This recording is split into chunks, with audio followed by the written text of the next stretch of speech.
دور جہالت کی بات ہے کہ ایک بوڑھے شخص نے جب نبی کریم صلی اللہ علیہ وآلہ وسلم کو فاطمہ الزہرا کے ساتھ محبت کرتے ہوئے دیکھا تو حیرت زدہ ہو گیا۔ پھر اس کی آنکھوں سے آنسو نکل آئے۔ سوچنے لگا کہ کس طرح بے دردی سے میں نے اپنے پیارے جگر کو صرف دور جہالت کے رسم و رواج کی بنا پر زندہ درگور کر دیا تھا۔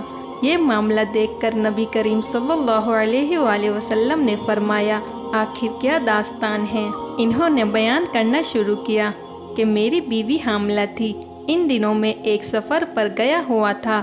جب کافی عرصے بعد پلٹا تو اپنے گھر میں ایک بچی کو کھیلتے ہوئے دیکھا اور بیوی سے پوچھا کہ یہ بچی کون ہے؟ تو بیوی نے کہا، یہ ہماری بیٹی ہے۔ پھر اس نے کسی نامعلوم خوف کے تحت التجا آمیز لہجے میں کہا کہ ذرا دیکھو تو صحیح کس قدر پیاری بچی ہے، اس کے وجود سے گھر میں کتنی رونق ہے، یہ اگر زندہ رہے گی تو تمہاری یادگار بن کر تمہارے خاندان اور قبیلے کا نام زندہ رکھے گی۔ میں نے گردن جھکا لی اور بیوی کو کوئی جواب نہیں دیا، لیکن لڑکی کو بغور دیکھتا رہا۔ لڑکی کچھ دیر تو اجنبی نگاہوں سے مجھے دیکھتی رہی، پھر نہ جانے کیا سوچ کر بھاگتی ہوئی آئی اور میرے سینے سے لپٹ گئی۔ میں نے بھی جذبات کی روح میں اس کو آغوش میں بھر لیا اور پیار کرنے لگا۔ کچھ عرصے ایسے ہی گزارا کیا کہ لڑکی آہستہ آہستہ بڑی ہوتی رہی اور کافی ہوشیار بن گئی۔ اس کی ماں کو میری طرف سے بالکل اطمینان ہو چکا تھا۔ میرا رویہ بھی بیٹی کے ساتھ محبت آمیزہ تھا۔ ایک دن میں نے بیوی سے کہا کہ اس کو تیار کر دو، قبیلے کی ایک شادی میں لے جا رہا ہوں۔ ماں بیچاری خوش ہو گئی اور جلدی سے بیٹی کو سجا سنوار کر تیار کر دیا۔ میں نے لڑکی کا ہاتھ پکڑا اور گھر سے روانہ ہو گیا۔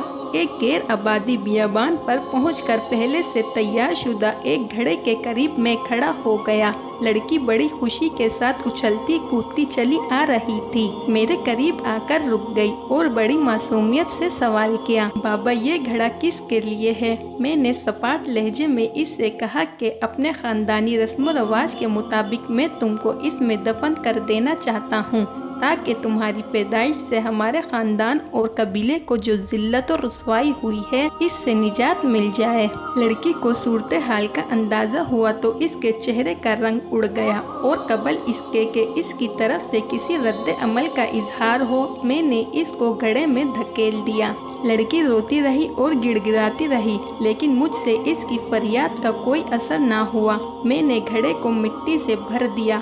اگرچہ آخری وقت تک وہ ہاتھ اٹھائے مجھ سے زندگی کی بھیک مانگتی رہی، التجا کرتی رہی، لیکن افسوس میں نے اپنے دل کے ٹکڑے کو زندہ درگور کر دیا۔ اس کی آخری التجا بھی میرے کانوں میں لوے ٹپکاتی رہتی ہے کہ بابا تم نے مجھے تو دفن کر دیا، لیکن میری ماں کو نہ بتانا، کہہ دینا کہ میں بیٹی کو اپنے قبیلے میں چھوڑ آیا ہوں۔ یہ سن کر حضور صلی اللہ علیہ وآلہ وسلم کی آنکھوں سے آنسو جاری ہو گئے۔ اس وقت نبی کریم صلی اللہ علیہ وآلہ وسلم کی آغوش میں جناب فاطمہ الزہرا علیہ السلام بیٹھی ہوئی تھی۔